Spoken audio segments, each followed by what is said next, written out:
आदाब नमस्कार, मैं शाहिद उमर। स्वागत आप सभी का सियासत टीवी के हिंदी समाचार में। आइए देखते हैं सबसे पहले हेडलाइंस। आरएसएस प्रमुख मोहन भागवत ने पूर्वोत्तर के राज्यों में कहा, हिंदू नहीं रहेगा तो दुनिया भी नहीं रहेगी। कांग्रेस नेता उदित राज का बड़ा बयान, कहा बिहार में गृह मंत्रालय एक पूर्व अपराधी को दे दिया गया। टीएमसी नेता बोले 6 दिसंबर को बंगाल में बाबरी मस्जिद की रखेंगे नींव, भाजपा ने कहा यह नामंजूर। दिल्ली में सांस लेना मुश्किल, 439 पहुंचा AQI, बच्चों बुजुर्गों के लिए हेल्थ अलर्ट जारी। रामलीला मैदान से लेकर संसद तक रणनीति बनाने में जुटी कांग्रेस, चुनाव आयोग को भी घेरने की तैयारी। जेलेंस्की ने नहीं मानी अमेरिका की बात, ठुकरा दिया यूक्रेन रूस का पीस प्लान, गुस्साए ट्रंप ने दे दिया अल्टीमेटम। अब समाचार विस्तार से। आरएसएस के सर्ग संचालक मोहन भागवत इन दिनों मणिपुर के दौरे पर हैं। एक कार्यक्रम में उन्होंने भारतीय सभ्यता, समाज की मजबूती और राष्ट्र की दीर्घकालिक पहचान पर विस्तृत रूप से बात की। भागवत ने जोर देकर कहा कि भारत की स्थिरता और मजबूती का कारण है समाज का वह बुनियादी ढांचा जो आपसी संबंधों और संस्कृति की जड़ों पर आधारित है। यदि हिंदू समाज कमजोर पड़ेगा तो दुनिया भी दिशा खो देगी। परिस्थिति का विचार तो सबको करना पड़ता है, लेकिन आप देखो परिस्थिति आती है और जाती है। देखो दुनिया में सब देशों पर तरह तरह की परिस्थिति आई गई, कुछ देश उसमें समाप्त हो गए। यूनान, मिस्र, रोमा सब मिट गए जहां से। कुछ बात है कि हस्ती मिटती नहीं हमारी। तो भारत ये एक अमर समाज, अमर सिविलाइजेशन का नाम है। बाकी सब आए, चमके, चले गए, लेकिन इन सब के उदय और अस्त हम नहीं देखे और हम अभी भी है और रहेंगे, क्योंकि एक बेसिक नेटवर्क ऐसा हमने बनाया है अपने समाज का। उसके चलते हिंदू समाज रहेगा। हिंदू नहीं रहेगा तो दुनिया नहीं रहेगी, क्योंकि ये जो धर्म नाम की चीज है जिसका मैंने उल्लेख किया, समय समय पर उसको जीकर दुनिया को देना ये हिंदू समाज ही करेगा। उसका ये ईश्वर प्रदत्त कर्तव्य है। एनसीईआरटी द्वारा पाठ्यपुस्तकों से अकबर, टीपू सुल्तान के नाम से महान शब्द हटाने पर आरएसएस नेता वीएचपी प्रवक्ता विनोद बंसल ने कहा कि अकबर महान कैसे हो सकता है। जब हम महाराणा प्रताप को महान कहते हैं तो अकबर महान कैसे हो सकता है। वही अब इसके बाद कांग्रेस नेता इमरान मसूद का बयान सामने आया है। 700 साल हुकूमत देश पर की, कोई 1-2 दिन तो नहीं की ना, 700 साल हुकूमत की। आप उनके नाम हटाओ तो आपके हटाने से और बढ़ाने से क्या होगा। 700 साल हुकूमत तो की उन्होंने। उनके राज के अंदर जीडीपी भी 27% थी, 27% थी। ये भी सोने की चिड़िया हिंदुस्तान को कहा जाता था। वो यहीं पर आए, यहीं पर खत्म हो गए। आखिरी बादशाह ने अपना सर कलम करा लिया, लेकिन अंग्रेजों की गुलामी मंजूर नहीं की। अपने बेटों का सर थाल में सजा करके सजा हुआ देखा, लेकिन गुलामी मंजूर नहीं की। तो आप उनके वंशज कलकत्ता की गलियों के अंदर बर्तन साफ कर रहे हैं, और जिन्होंने अंग्रेजों की गुलामी की वो आपकी सरकार में मौज ले रहे हैं। जिन्होंने अंग्रेजों के सामने घुटने टेके रखे, जिन्हें राय बहादुर और सर के खिताब मिले, वो सारे तो आपकी सरकार के अंदर मजे ले रहे हैं।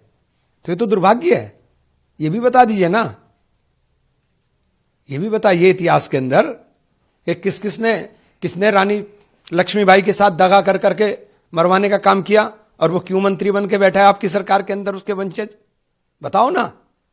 कांग्रेस नेता उदित राज ने बिहार में विभागों के बंटवारे पर सवाल उठाते हुए कहा है कि पूर्व अपराधी को ही अपराधियों का पकड़ने की जिम्मेदारी यानी गृह मंत्रालय दे दिया गया है। उन्होंने दावा किया कि जिस व्यक्ति के ऊपर 7 लोगों की हत्या का आरोप है, उसी को कानून व्यवस्था संभालने की जिम्मेदारी सौंप दी गई है। पूर्व के एक अपराधी को अब अपराधियों को पकड़ने की जिम्मेदारी दे दिया है, गृह मंत्रालय दे दिया है। जो 7 हत्या का आरोपी रहा है उसी को गृह मंत्री बना दिया है। अब सारे अपराधी मिलकर के सरकार के अपराधी गैर अपराधी मिलकर के बिहार को चलाएंगे। बिहार की क्या स्थिति होगी वो तो चुनाव के दौर में ही पता लग गया। बदनाम करने के लिए ये जो मनोवादी मानसिकता है, लालू यादव को भी बदनाम किया, लेकिन जितना हत्याएं नीतीश कुमार के समय में हुई हैं, लगभग 70,000, उतना कभी पहले नहीं हुआ है।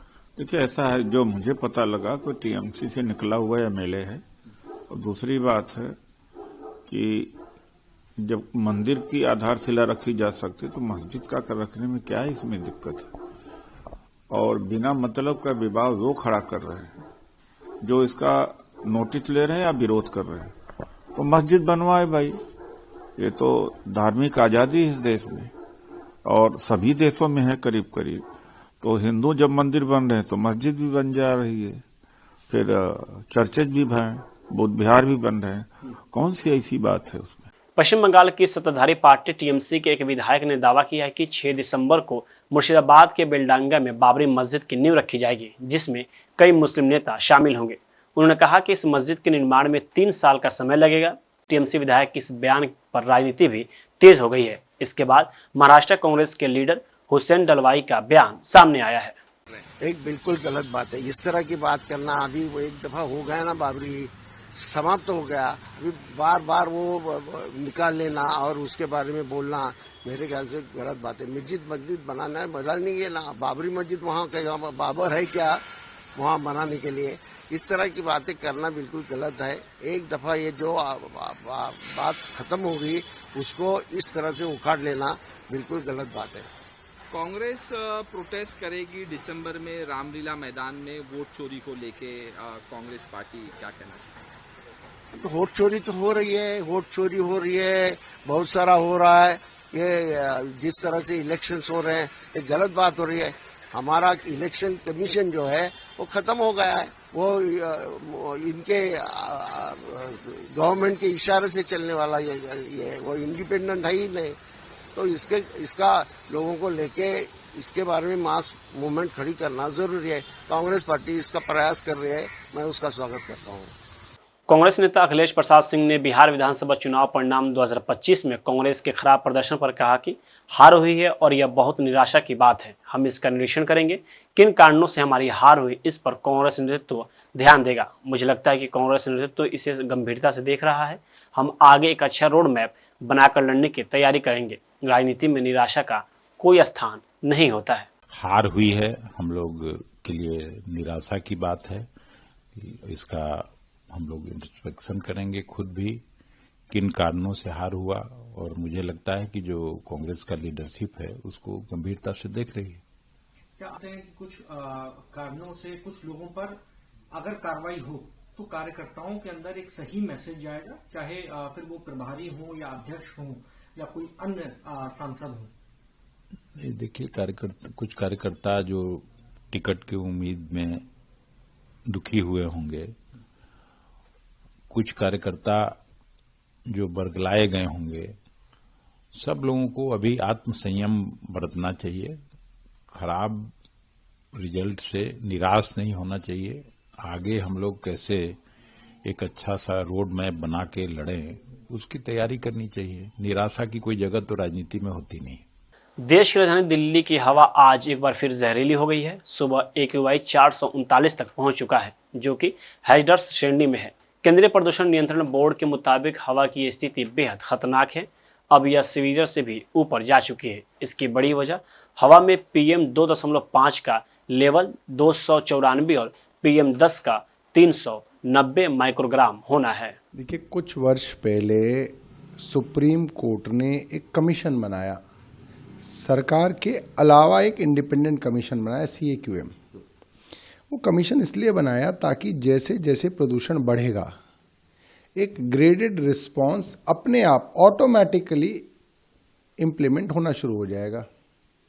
जैसे कि स्कूलों की छुट्टियां कर दी जाएंगी ताकि जो स्कूल बस वगैरह हैं इनका पोल्यूशन कम हो जाए, बच्चों का एक्सपोजर कम हो जाए। कुछ कंस्ट्रक्शन एक्टिविटीज़ सरकार की, प्राइवेट, उनको बिल्कुल बंद कर दिया जाएगा। उससे जो धूल, मिट्टी, डस्ट उड़ता है, साइट से ट्रक ले जाते हैं, लाते हैं, वो सब कम हो जाएगा। कुछ व्हीकल्स के ऊपर जो है अंकुश लग जाएगा, इवन ऑड इम्प्लीमेंट हो जाएगा। तो अपने आप पिछले कई सालों में आप देखोगे कि प्रदूषण जैसे ही बढ़ता था, ग्रैप लागू होता था और फिर प्रदूषण कम होना शुरू हो जाता था। इस बार सरकार ने प्रदूषण मापने की जो पूरी की पूरी व्यवस्था है उसमें बड़े स्तर पे फर्जीवाड़ा किया। तो असल में अगर प्रदूषण आपका 500 है तो सरकार कह रही है 350 है, और अगर 700 है तो सरकार कह रही है 400 है। तो जो ग्रेडेड एक्शन रिस्पांस था, ग्रैप था, वो लागू नहीं हो रहा। और जो ग्रैप लागू भी हो रहा है, जैसे ग्रैप 3 आज की तारीख में लागू है, आप मेरे घर से बाहर निकल के देखिए, साथ में कंस्ट्रक्शन चल रही है, दिन रात चल रही है। मेरे घर के साथ में मकान नंबर 699 चिराग दिल्ली में कंस्ट्रक्शन दिन रात चल रही है। आप विनोद नगर में जाके देखिए, वहां पे सरकारी रोड डालने का काम चल रहा है, लगातार चल रहा है। तो सरकार ने ना तो प्राइवेट कंस्ट्रक्शन को रोका, ना अपनी कंस्ट्रक्शन रोका, पैसे लेके भ्रष्टाचार चरम पे चल रहा है। और जब आप भ्रष्टाचार करेंगे, किसी चीज के ऊपर आप रोकथाम ही नहीं लगाएंगे, तो प्रदूषण तो बढ़ता चला जाएगा। और वही है जो जिस तरीके के नज़ारे इस बार हम देख रहे हैं, ऐसा कभी नहीं देखा गया। 14 नवंबर को आए बिहार विधानसभा चुनाव के नतीजे ने कांग्रेस की राजनीतिक लड़ाई को और जटिल बना दिया है। कांग्रेस पार्टी के पूर्व अध्यक्ष राहुल गांधी रामलीला मैदान से लेकर संसद भवन तक सरकार और चुनाव आयोग को घेरने की तैयारी कर रहे हैं। राहुल गांधी का मानना है कि यह लड़ाई संविधान और लोकतंत्र के रक्षा की है। इसे सड़क से लेकर संसद तक लड़ना होगा, जिसके बाद जेडीयू नेता राजीव रंजन प्रसाद का बयान सामने आया है। देखिए, राहुल जी कांग्रेस को समाप्त करके मानेंगे। जिस पार्टी को महात्मा गांधी, नेताजी सुभाष चंद्र बोस, सरदार वल्लभ भाई पटेल जैसे नेताओं की सरपरस्ती हासिल थी, जिस पार्टी ने इस देश को आजादी दिलाई, उस कांग्रेस की अगुवाई जब से राहुल गांधी ने संभाली, कांग्रेस सिमटती जा रही है। देश के मानचित्र पर कांग्रेस का अस्तित्व तो कुछ राज्यों तक बचा है। बिहार में तो खैर दुर्गति हुई है, और अगर अभी भी वो आत्ममंथन नहीं करते हैं, गैर जरूरी मुद्दों में पार्टी और पार्टी के नेताओं की ऊर्जा का व्यय कराते हैं, तो आने वाले समय उनकी मुश्किलें और भी बढ़ेंगी। इंडिया तेजस दुबई के एयर शो में ये बेहद दुर्भाग्यपूर्ण है, और मुझे ऐसा लगता है कि ऐसी घटनाएं कभी कभार होती हैं, लेकिन ये एक दर्दनाक घटना है, और जो कुछ भी हुआ निसंदेह इससे हमें सबक लेना चाहिए। बिहार में नई सरकार के गठन के बाद विभागों का बंटवारा पूरा हो गया है। इसी बीच बीजेपी प्रदेश अध्यक्ष और मंत्री दिलीप कुमार जायसवाल ने उप मुख्यमंत्री सम्राट चौधरी को गृह मंत्रालय मिलने पर खुशी जताते हुए मुख्यमंत्री नीतीश कुमार का आभार व्यक्त किया है। उन्होंने कहा कि गृह विभाग अब सम्राट चौधरी के नेतृत्व में मजबूत कानून व्यवस्था की दिशा में निर्णायक कदम उठाएगा। मैं आपको आज बताता हूं, पूरा इंडी गठबंधन टूटने जा रहा है। राहुल गांधी के लीडरशिप में अब कोई इंडी गठबंधन में रहना नहीं चाहता है। अब मजबूरी तोड़ करके लोग अब इंडी गठबंधन से अलग हटने को तैयार हो रहे हैं। और कल ही मेरे पास एक बहुत बड़ा घटक दल जो इंडी का है, संजोग से ये प्रयास अब शुरू कर दिया कि अब इंडी गठबंधन से भागो और एनडीए गठबंधन में आओ। एनसीईआरटी ने अकबर और टीपू सुल्तान के हिस्ट्री बुक से रिमूव करने की बात की। हाँ, ये सही बात है। विदेशियों को और जिन लोगों ने भारत को विभिन्न तरीके से प्रताड़ित करने का काम किया, वैसे लोगों का इतिहास में नाम नहीं ही होना चाहिए। एक और जहां बिहार विधानसभा चुनाव में एनडीए की जीत के बाद नई सरकार का शपथ ग्रहण समारोह हो गया, तो दूसरी तरफ राष्ट्रीय जनता दल की ओर से बयानबाजी का सिलसिला लगातार अब भी जारी है। आरजेडी नेता मृत्युंजय तिवारी ने एक बार फिर भारतीय जनता पार्टी पर जोरदार प्रहार किया है। उन्होंने आज मीडिया से बातचीत में बड़ा आरोप लगाया है। उन्होंने कहा कि बीजेपी जेडीयू को खत्म करना चाहती है। बिहार के मुख्यमंत्री नीतीश कुमार हैं, लेकिन राज तो भाजपा ही करेगी। उन्होंने दावा किया है कि बीजेपी जल्द ही सीएम की कुर्सी हड़प लेगी। लगातार हम लोग बोल ही रहे थे कि सिर्फ आदरणीय मुख्यमंत्री नीतीश कुमार जी को कुर्सी दे दी जाएगी मुख्यमंत्री की, लेकिन राज बीजेपी चलाएगी, राज करेगी। और बिहार गृह बीजेपी का अब आदरणीय नीतीश कुमार जी को सोचना है। अब मुख्यमंत्री की कुर्सी भी बीजेपी बहुत जल्द लेगी, ये भी देख लीजिएगा। तो अब जेडीयू को भी बीजेपी खत्म करेगी, ये भी होगा। जो कहे गए थे श्री तेजस्वी यादव जी के द्वारा, विपक्ष के द्वारा, वो सब होगा। अब आदरणीय नीतीश कुमार जी का उनसे तो अभी गृह विभाग छीना गया है, अब मुख्यमंत्री की कुर्सी भी छीनी जाएगी। ये भी दिन देखने के लिए नीतीश जी को, जेडीयू को मिलेगा। मध्य प्रदेश अध्यक्ष जीतू पटवारी ने कहा कि जिस तरह से एक्टिविस्ट को सोशल मीडिया पर अपनी बात रखने पर पुलिस की बेरहमी का सामना करना पड़ा, यह निंदा का विषय है। हम इसे ध्यान में रखा है। जहां तक उस परिवार की बात है, हम उसका साथ देंगे। हम कानूनी और पर्सनली उनका साथ देंगे। पार्टी उन लोगों की रक्षा करेगी जो देश के लिए बोलना चाहते हैं। नरसिंहपुर में एक साथी को जिस तरीके से एक एक्टिविस्ट को केवल सोशल मीडिया पर अपने विचार रखने के जुर्म में जिस तरीके की शासन की, प्रशासन की, नरेंद्र मोदी की पुलिस की हठधर्मिता हुई, ये निंदा का विषय है। हमने उसको संज्ञान में लिया है। हमारा जिला कांग्रेस कमेटी जब तक वहां गई, जब तक उसको लेके भी दिल्ली के लिए रवाना हो गया, गुमराह किया गया। हमें बताया नहीं गया कि उसको कहाँ रखा है। बात सांच को आंच कैसी, जब आपने कोई प्रकरण दर्ज था तो सार्वजनिक उसको सबसे बात करके ले जाना था, पर चोरी से ले गए। दूसरी बात, अगर कोई व्यक्ति प्रशासन, शासन को, अपनी व्यवस्था को लेकर सवाल उठाता है तो इस तरह की हठधर्मिता, ये तानाशाही की ओर देश ले जाना चाहती है। और जहां तक उस परिवार का सवाल है, हम उसका साथ देंगे, कानूनन भी देंगे और व्यक्तिगत भी देंगे। पार्टी उन सभी साथियों को, चाहे वो मीडिया के साथी हो, चाहे सोशल मीडिया के, जो देश के लिए कुछ अपनी बात रखना चाहते हैं, कांग्रेस उनको प्रोटेक्ट करेगी। राजस्थान विधानसभा में नेता प्रतिपक्ष एवं कांग्रेस नेता टीका राम जूली ने एसआईआर पर कहा कि इन लोगों का इरादा है कि एसआईआर के माध्यम से हर विधानसभा में कांग्रेस समर्थित 5 से 10,000 वोट काट दिए जाएं और ये लोग जीत जाएं। इन लोगों की यही योजना रहती है। हम इसका विरोध करेंगे। इसकी प्रक्रिया बहुत गलत है। राहुल गांधी ने इसे लेकर यात्रा भी निकाली है। हम इसे लेकर दिल्ली में एक बड़ी रैली भी करेंगे। देखिए, ये भारतीय जनता पार्टी जिस प्रकार की बातें कर रही है, हम ये नहीं कह रहे कि हार जीत की बात किसी सीट पे है। वोटों का आप देखिए, कई जगह हार जीत 1 वोट से भी होती है, कहीं जगह हार जीत 100-200 की भी होती है, कहीं जगह हार जीत 2-5-10 हज़ार की भी होती है। तो जहाँ कम मार्जिन होता है, वहाँ अगर मान लो आप एक बूथ पे 20 वोट काट दो और ऑन एवरेज अगर 250 बूथ हैं, तो फिर कितना फर्क पड़ेगा। तो ये जो बूंद बूंद से घड़ा भरता है, एसआईआर के माध्यम से इन लोगों का प्लान यही है कि हर विधानसभा में जो है 5,000 से 10,000 वोटों के बीच में वोट काट दिए जाएं कांग्रेस समर्थित, और ये लोग जीत जाएंगे। इतना ही तो डिफरेंस रहता है। कोई इधर से उधर 100 के 100% वोट एक तरफ थोड़ी आते हैं किसी भी पार्टी को। तो ये प्लानिंग इनकी रहती है, इसलिए हम इसके विरोध कर रहे हैं, इसकी प्रक्रिया का विरोध कर रहे हैं, जिसकी वजह से लगातार जो है बीएलओ सुसाइड करते जा रहे हैं।